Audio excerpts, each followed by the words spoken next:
აქ და როგორც გამოძიების დეტალურად მაქვს მითითებული მათი ვინაობის შესახებ და მზადვარ აქვე და ვილაპარაკო მათ ვინაობაზე.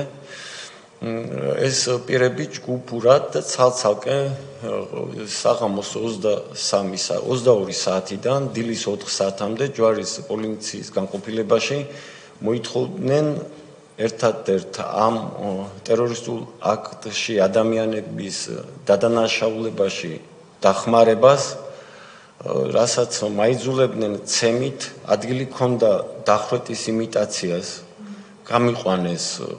გამიყვანა იმ ჟამინდელმა პოლიციის განყოფილების, ჯვარის პოლიციის განყოფილების უფროსმა ვახტანგ გაბაშიძემ და ცადა დახვრეტის იმიტაცია.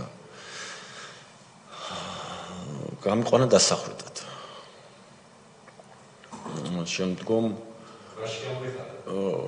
მე თვითონ დავთანხმდი არჩევნის წინაშე დამაყენა ან დაგხვრეთ ან დამეხმარებოდა.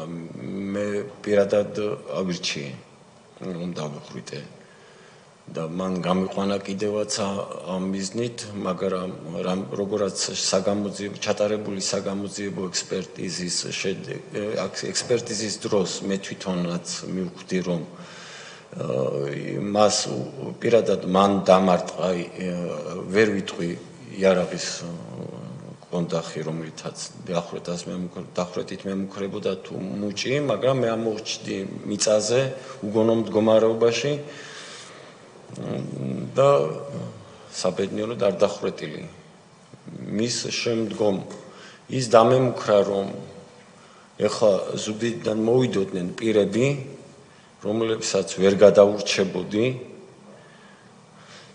და მოვიდნენ პირები რომლებიც არანაკლებ სისასტიკით გამოირჩეოდნენ. ეს იყო უკვე დილის პერიოდი, მთელი ღამის ცემისგან, წვალებისგან დაღლილიც, უძლურიც და ამ დროს კოხტა კოდუა, რამდენადაც ვიცი ზუგდიდის პოლიციის რომელიღაც განყოფილების წარმომადგენლები იყვნენ, გიორგი სამუშია, კოხტა კოდუა, რომლებმაც უსიტყვოდ ყველაფრის გარეშე დამიწყეს ხელახლაცემა. აქვე აღნიშნა რომ ცემდნენ ხელებს შეკრულს, როგორც მანამდე, ისევე ესენიც. შემდგომ რამდენადაც მათ უთხრეს რომ მე არ ვაპირებდი მათ დახმარებას, ისინი მოითხოვდნენ არა მხოლოდ ხელის მოწერას, არამედ შემდგომ სასამართლო პროცესებში დახმარებას იმ პირების დადანაშაულებაში, რომლის ვინაობის შესახებ მაშინ არანაირი ინფორმაცია არ მომეპოვებოდა, მაგრამ ამაზე უარის მიღების შემდგომ რამდენადაც ჩემ განთავისუფლებას რა თქმა უნდა არ აპირებდნენ, ხოლო ჩემს პატიმრობაში დასატოვებლად მათ შეთითქმეს ბრალეულობა თითქოს და მე ნარკოტიკული ნივთიერება, ჰეროინი და ცეცხლსასროლი იარაღი ვაზნებით ვიპოვე გამოქვაბულში თითქოს და მოვიხმარე ნარკოტიკული საშუალება ჰეროინი და თან წამოვიღე ავტომატური ცეცხლსასროლი იარაღი და თითქოს სოფლის ცენტრში შეიარაღებულს და ნარკოტიკული ზემოქმედების